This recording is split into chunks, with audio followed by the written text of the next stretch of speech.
Buzz, we talk every year kind of about how you guys are maybe a little bit undersized, and obviously this year it's not that choice. Do you like playing that style, or if you had your choice, would you maybe have one of those big guys? I thought that our roster was complected,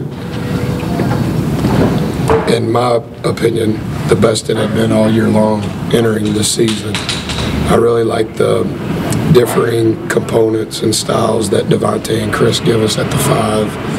I thought Derek was an excellent backup point to what Junior would give us. And I thought the rest of our 7 eligible guys could all pass, dribble, and shoot, play, and guard multiple positions. I think the game has evolved, you know, what position is LeBron, what position is D-Wade, what position is Chris Bosh. You know, the game has evolved to guys that can play off the ball screen and defend the ball screen, whether that's the handler or the screener. And so I think in order to do that, you have to have guys that can pass, dribble, and shoot. And you need guys that have length, that are strong enough to defend their particular position, whatever that is. I think that's what Jamil is. I think that's what Jay is. I think that's what Vander is. I think that's what Darius is. Todd's not quite as tall, but that's what Todd is. I think that once we lost Chris, I think there was an adjustment in that we lost his strengths, and his strengths didn't necessarily show up in the stats. Then when we added Devontae, his strength does show up in the stats. But what you can't account for is the change that occurred to the rest of our team because Devontae was having to play double minutes. Once he went out, then it was another change, and it was kind of back to the way we were when I was first hired here. The problem with that is nobody on this team was on that team. And so I think for us to have been on the run that we were on, despite the injuries, says a lot about who our kids are as people. And nobody ever wants to talk about that because you actually have to invest in researching who they are. And so everybody just says we're little and we're going to get pulverized inside. And then if you study those numbers, actually we've been more potent in the paint than any other team we've played, except Louisville in our last game. And so I think our guys have done a really good job.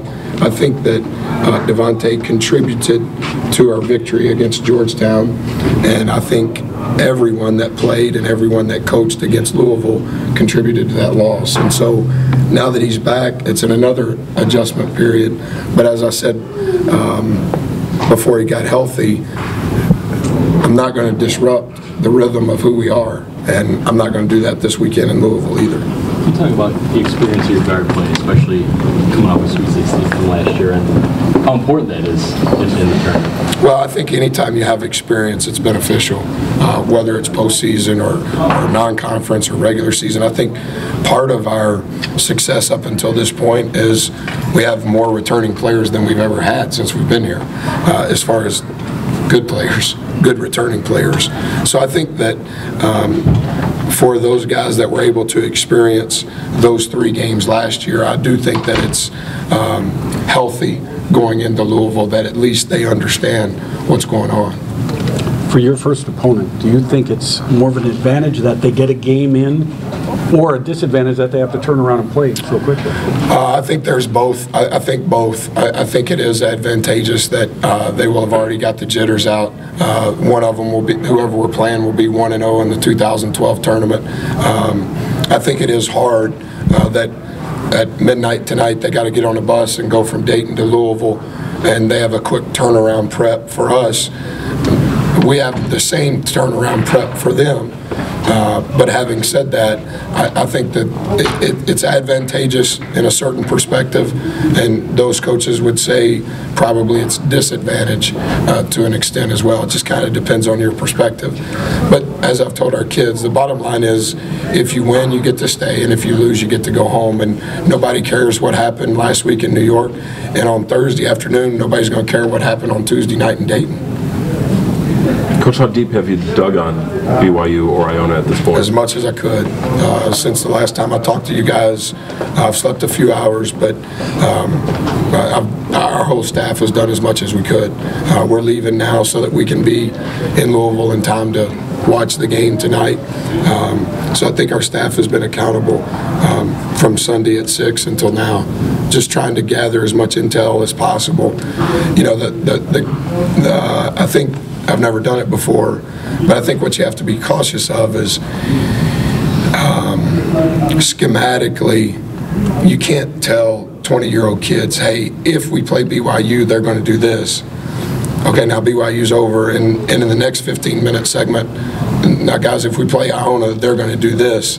I don't think that that's healthy, and so relative to our practice itinerary, it's been good for us to sharpen our own saw, and then some of the things that we have done in practice are just general actions, not specific plays. You know, is there a lot of cross screens? Is there a lot of ball screens? What is it? And so I hope that we've done right. I believe that we've done right. And I think to some extent it's probably freeing mentally to our kids that we've been able to spend just as much time on us as an opponent. You get after the opponent tomorrow then? Yeah, we'll start that tonight.